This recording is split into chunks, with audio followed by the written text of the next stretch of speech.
কি ব্যাপার? বলা নেই কারণে হুট করে বলছি না? কতদিন বলতে হবে? আমার রুমে পারমিশন ছাড়া ঢুকবা না। কার পারমিশন আছে তুমি যে ঢুকছো? ভাবি, বাড়িটা আমার, আর আমি মনে করি না যে আপনার এই রুমে আসলে আমার কোনো পারমিশন নিয়ে আইতে হইব। বাড়িটা তোমার হতে পারে, কিন্তু এখন তোমার চাইতে অধিকার বেশি আমার, কারণ আমি তোমার বড় ভাইয়ের ওয়াইফ। সে বিদেশে গিয়েছে, তার মানে এই না যে তুমি যখন তখন আমার পারমিশন ছাড়া আমার বেডরুমে ঢুকবা। অবশ্যই ঢুকবো। আমার বড় ভাই নাই, আপনি কার লগে কথা কইতেছেন, কার লগে কি করতেছেন, সেগুলো কি আমার দেখার অধিকার নাই? এইগুলা কি আমি দেখে রাখবো না? আচ্ছা, কার সাথে কথা বলছি কি দেখলা? দেখে কি বুঝলা? কথা কন নাই, যদি কইতেন তাহলে কি আর আমি দেখতাম না আসলে? তাছাড়া আমার ভাই কইছে আপনার একটু খেয়াল টেয়াল রাখার লাইগা। এই, একটাও বাজে কথা বলবা না। তোমার ভাই কি বলছে না বলছে আমি কি জানি না মনে করছো? তোমার ভাই খুব ভালো করে আমাকে বলে দিছে, তুমি যদি রুমে আসো তাহলে ওকে ফোন করে যেন আমি ওকে বলে দিই সবকিছু।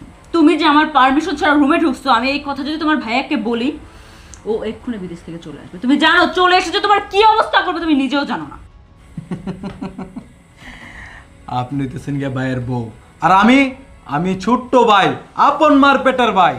আপনার কথা বিশ্বাস করব নাকি আমার কথা বিশ্বাস করব, কোনটা? আমি তো এখন বাবার কাছে যেয়ে তোমার নামে কমপ্লেন করব, কারণ আমি সবসময় খেয়াল করে দেখেছি তুই আমার পারমিশন ছাড়া আমার রুমে ঢুকিস, সেটা বড় কথা না, কিন্তু রুমে ঢোকার পরে আমার সাথে যা করতে চাস তুই, সেটা যদি একবার বাবার কানে আমি সুন্দর মতো উপস্থাপন করতে পারি, এই বাড়ির ভাত তোর কপাল থেকে উঠে যাবে। তোমার সাহস যে কি করে কমাতে হয় সেটা আমি খুব ভালো করে জানি। আমি এক্ষুনি বাবার কাছে যাচ্ছি। বাবা! আরে যাও যাও যাও, বাবার কাছে যাইবা। বাবা তোমারে বিশ্বাস করবো না আমারে বিশ্বাস করবো? এটা আমি যাই কইতাছি, আমার ইজ্জত লিয়ে তুমি গেছো আমার লগে। বাবা, আপনার সাথে আমি কিছু কথা বলবো। বলো। আমি জানি আপনি আমার কথা বিশ্বাস করবেন না, কিন্তু বিশ্বাস না করলে আমার কিচ্ছু করার নেই। এইভাবে আমি আর প্রতিদিন নিতে পারতেছি না, আমার জাস্ট বিরক্ত লাগে মাঝে মাঝে। এখন কি হয়েছে, কি বলতে চাচ্ছ? কি হওয়ার বাকি আছে? এর আগেও আমি আপনাকে কয়েকদিন বলছি, কিন্তু আপনি আমার কথা বিশ্বাসই করেন না। সবসময় শুধু ছোট ছেলেকে আপনি যা বলে তাই শোনেন। আপনার ছোট ছেলে ইদানিং আমার সাথে খুব রাব ব্যবহার করে, যখন তখন আমার বেডরুমে ঢুকে যায়, আমার গায়ে টাচ করে, আমাকে খুব বাজে বাজে কথা বলার চেষ্টা করে। আমি সব কিছু বুঝি, কিন্তু ছোট মানুষ বলে বলে এর আগে আমি কখনো ওকে কিছু বলিনি, কিন্তু ইদানিং ও খুব বাড়াবাড়ি করতেছে। বাবা, আমি এগুলো নিতে পারতেছি না এই বাসার মধ্যে থেকে। আচ্ছা বৌমা, তোমাকে আমি একটা কথা বলি, আসলে আমার ছেলের প্রতি তোমার কোনো শত্রুতামি আছে নাকি? বাবা, আপনি এগুলো কি বলতেছেন? আমি কেন আপনার ছোট ছেলের শত্রু হতে যাব? ওর সাথে কোন ধরনের শত্রুতা মানে আমি করব? আপনি একদমই ভুল ভাবতেছেন। আমি তো ওকে আমার ছোট ভাই মনে করি, আমার ছোট ভাইয়ের মতো ওকে আদর করি, ভালোবাসি। তার মানে এই না যে আমার দুর্বলতার সুযোগ নিয়ে ও আমাকে যা ইচ্ছে তাই বলবে। এইভাবে বাবা আমি আর বেশি দিন এই বাড়িতে টিকতে পারতেছি না, আমার ভালো লাগতেছে না, জাস্ট এখানে অসহ্য লাগতেছে। এখন এগুলো প্রত্যেক দিন মানা যায় না। দেখো বৌমা, আমি সবই বুঝি। আমার বড় ছেলেটারে ষড়যন্ত্র করে বাইরে পাঠাইছো। আমার ছেলে ভালো টাকা কামায়, আর টাকাগুলো বিদেশ থেকে পাঠাইতেছে, সব টাকাগুলো তুমি আত্মসাৎ করছো। এখন তুমি কি করলা? আমার ছোট ছেলের পিছনে রাখছো, ওরে কেন বাইরে থেকে বাইরে করছো? দেখো বৌমা, তুমি যে স্বপ্ন দেখছো সেই স্বপ্ন কোনোদিন বাস্তবায়ন হবে না। প্রয়োজন হতে এই বাড়ি থেকে তোমার বাইরে করে দেবো, ওই ছেলেকে আমি আরেকটা বিয়ে করাবো। বাবা, আপনি এগুলো কি বলতেছেন? আর যাই হোক বাবা, আমি কিন্তু আপনাকে তো এগুলো কখনো আশা করিনি। আপনি শেষ পর্যন্ত কিনা আমাকে মিথ্যা অপবাদ দিচ্ছেন। আমি তো আপনার ছেলের সমস্ত টাকা আত্মসাৎ করিনি। কেন? আপনার ছেলে যখন বিদেশে গিয়েছে তখন কি বাড়ি গাড়ি কিচ্ছু ছিল আপনার? কোনো কিছুই ছিল না। ও বিদেশে যে প্রতি মাসে যত টাকা পাঠিয়েছে সমস্ত টাকা আপনি নিয়েছেন, নিজের মনে করে সেই টাকাগুলো দিয়ে বাড়িটা কমপ্লিট করছেন। এখন দিন শেষে আমাকে অপবাদ দিচ্ছেন আমি আপনার ছেলের সমস্ত টাকা আত্মসাৎ করছি। আর দেখেন বাবা, আমি আসছি আপনার ছোট ছেলের বিষয়ে কিছু কথা বলার জন্য, যাতে ও এখনো ভালো হতে পারে। ওর বয়স এখনো আহামরি বেশি হয়নি, এখনো ছোট মানুষ। এই সময় যদি আপনি ওকে না বোঝান তাহলে আর কখন বোঝাবেন? ও যখন বড় হয়ে যাবে তখন বুঝতে পারতেছেন। আজকে আমার সাথে এগুলা করছে, নেক্সট টাইম যে অন্য কারোর সাথে করবে না তার কি গ্যারান্টি আছে? আর এগুলোর সাথে আপনারও মান সম্মান জড়িত, আমার হাজব্যান্ডের মান সম্মান জড়িত। লোকজন যখন জানাজানি হবে যে আপনার ছোট ছেলের চরিত্র সমস্যা আছে, তখন আপনার মান সম্মান, আপনার ছেলের মান সম্মান কোথায় যাবে? একবার ভেবে দেখছেন? আমি আপনার আর আপনার বড় ছেলের মান সম্মানের দিকে তাকিয়ে এত কিছু বললাম, তা নাহলে তো বলতাম না আমি। চুপ করো, ছোট ছোট মুখে বড় বড় কথা। লাস্ট পর্যন্ত আমার ছেলে টাকা পাঠায়, টাকার কোটা দিয়ে বই রয়েছ, তাই না? টাকা গেলে তোমার বাবার বাড়ি থেকে না, আমার ছেলে কামাই করে আমাকে দেয়, আমার বাড়ি গাড়ি সব কিছু করছে। এর মধ্যে কি তুমি কিছু টাকা চুরি করো না? আমি কি কোন কিছু বুঝি না? সব কিছু আমি বুঝি, সব কিছু আমার চোখ আছে, বুঝছো? তুমি ওই ছেলেটার বিদেশ পাঠাই দিয়া এখন আমার ছেলেটারা কেমনে ছোটটারা বাড়ি থেকে বাইর করে পুরা সংসারটা কেমনে দখল করিয়া একা একা রাজত্ব করবা, তাই না? আমি কি বুঝি না কিছু?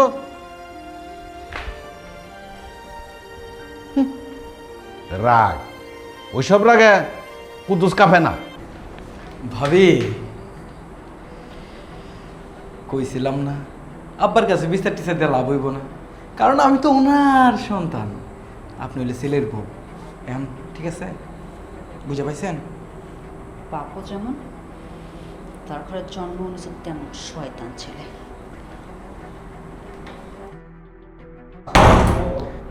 আব্বা,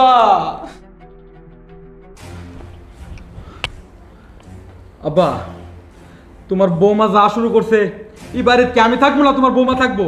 এটার ফাইসালা তুমি আমার এখনই দিবা। দেখ বাবা, এত উত্তেজিত হইস না। আমি সব কিছু জানতে পাইছি, এটা আমি একটা বিহিত করতেছি, ওরা আমি উচিত বিচার করব। তুমি যদি তাড়াতাড়ি এই বিচার না করো, তাহলে কিন্তু আমি এই বাড়িতে আর থাকবো না। এই বাড়ি ছেড়ে আমি এমন জায়গায় যাবো কোনোদিন আমার তুমি খুঁজে পাইবা না।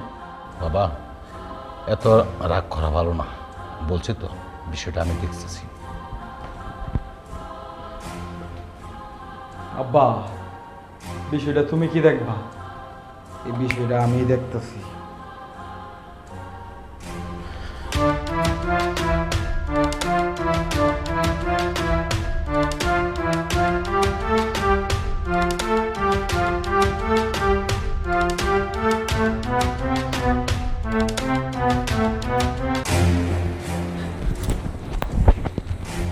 তুমি তুমি আমার রুমে আবার কেন আসছো? কেন টের পান নাই? আমার একটা স্পষ্ট কথা শুনেন, আপনি যদি বাড়িতে বই হাত থাকতে চান, তাহলে আমি যেটা চাইতেছি এটা নিজের থেকে দিয়ে দেন। তুমি বুঝতেছো না কেন? তুমি আমার কথা একটু বোঝার চেষ্টা করো। আমি তোমাকে আমার ছোট ভাইয়ের মতো দেখি, আর তাছাড়া তোমার বড় ভাই হচ্ছে আমার স্বামী। আমি বিবাহিত মেয়ে, আমি বিবাহিত হয়ে কি করে তোমার সাথে এই ধরনের কাজ করতে পারি? আর তুমিও বা কেমন? ভাবি হচ্ছে মায়ের সমান, সেই মা জাতির সাথে তোমার এই ধরনের কাজ করতে একবার বিবেকে বাধা দিচ্ছে না? আরে এত কিছু আমার বুঝেন না তো, আমি এত কিছু বুঝতে চাই না। আমি যেটা চাইতেছি ওইটা আমার দিয়ে দেন। এত বুং বাং বুঝায়া কোনো লাভ হইব না। দেখো, তুমি কিন্তু একটু বেশি বাড়াবাড়ি করতেছো। আমি কিন্তু চিৎকার করে লোকজন ডাকবো।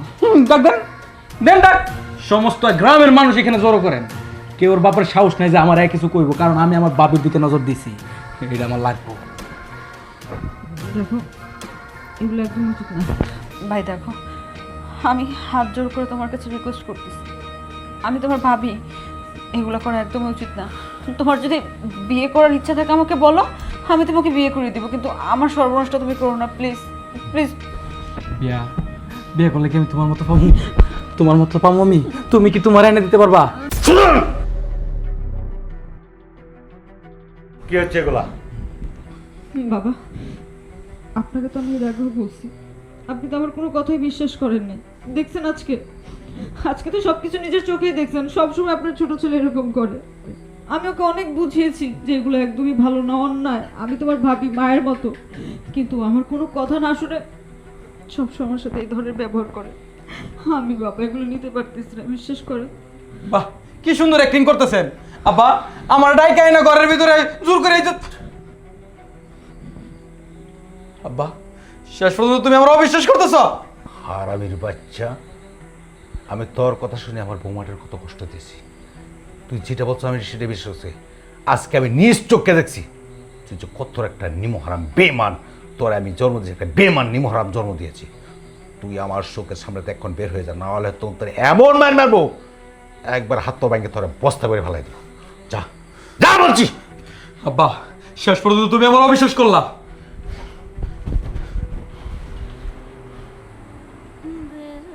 বৌমা, আসলে আমি তোমাকে অনেক গালগালাজ করছি, তোমাকে আমি কষ্ট দিয়েছি।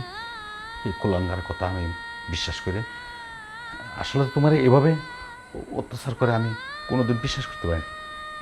সরি। বাবা একটা কথা কি জানেন, আমি যখন বিয়ে হয়ে বাড়িতে এসেছি তখন থেকে আমি আপনাকে আমার নিজের বাবা মনে করতাম। তাই আমি আপনাকে আমার বাবার আসরে বসাতে চেয়েছিলাম। আমি ঠিকই আপনাকে বাবা মনে করতাম, নিজের আপন বাবা। কিন্তু আমার কপাল খারাপ, আপনি আমাকে আপনার নিজের মেয়ে মনে করতে পারেননি। সবসময় ছেলের বউ মনে করে দূরে দূরে ঠেলে রেখেছেন। এই বাড়িতে শুরু থেকে আমার অনেক সমস্যা ছিল, কিন্তু আমি কখনো কিছু বলিনি। কেন জানেন? আপনার ছেলের মুখের দিকে তাকিয়ে। আমাদের বিয়ের পরপরই ও বিদেশ চলে গেছে। মানুষটা ওর দেশে অনেক কষ্ট করে, শুধুমাত্র আমাদের সকলকে ভালো রাখার জন্য অনেক পরিশ্রম করে, মাথার ঘাম পায়ে ফেলে টাকা পয়সা ইনকাম করে, সেটা আমাদেরকে পাঠায় যেন আমরা সুন্দরভাবে জীবনযাপন করতে পারি। কিন্তু তারপরে দিন শেষে অপরাধ হচ্ছে প্রবাসীর বউ। আমাকে বাবা আপনি মেয়ে মনে করতে পারেননি কেন বাবা? আজকে যদি আমার জায়গায় আপনার নিজের মেয়ে হতো, আপনার নিজের মেয়ের সাথে যদি এই ধরনের কিছু ঘটতো, তখন আপনার কেমন লাগতো বলেন তো? আসলে আমার নিজের বাবা বেঁচে নেই তো। আপনাকে আমি অনেক ভালোবাসতাম, বাবার মতো খুব সম্মান করতাম, কিন্তু আপনি সেই সম্মানের জায়গাটা রাখলেন না বাবা। সবসময় আপনি আমাকে অবিশ্বাস করেছেন। এই কষ্টটা আমি কাকে বলবো? আপনার ছেলেকে? ওই মানুষটাকে যদি আমি এই ধরনের কথা বলি যে তোমাদের বাড়িতে তোমার বাবা তোমার ছোট ভাই সবসময় আমার সাথে খারাপ ব্যবহার করে, আমাকে বাহিরের মানুষদের মতো চোখে দেখে, তখন ওর কতটা খারাপ লাগবে বুঝতে পারছেন? কারণ ও তো আপনাদের ভরসাতে আমাকে এখানে রেখে গেছে। ও প্রায় সময় বলে আপনার কথা, আপনার ছোট ছেলের কথা। আমি জানি আপনাদের সকলকে ভালোভাবে রাখি, আপনাদের যখন যেটা প্রয়োজন আপনাদের গুরুত্বটা ভালো করে দিই, কিন্তু আমি না ওকে বোঝাতে পারি না যে আমি ঠিকই আমার জায়গায় আপনাদেরকে যথেষ্ট পরিমাণ সম্মান করতেছি, কিন্তু আপনারা আমার সম্মানের জায়গাটা রাখেন নাই। তাই আমি ভাবছি আমি এখানে থাকবো না। আমি চাই আপনারা ভালো থাকেন, আপনারা ভালো থাকলে আমি ভালো থাকবো। দাঁড়াও বোমা, ঘরের লক্ষ্মী যদি ঘর থেকে বের হয়ে যায় তাহলে এই ঘরটা একবার অন্ধকার হয়ে যাবে। তুমি হচ্ছে মা এই ঘরের লক্ষ্মী, তুমি এই ঘরেই থাকবে, কিন্তু ও হিসাবে না, তুমি আমার মা হিসাবে তুমি এই ঘরে থাকবে। আর ওই দুষ্টটাকে আমি ব্যবস্থা করতেছি, ওইটা নিয়ে মা তুমি আর কোনো টেনশন করো। ঠিক আছে, থাকো।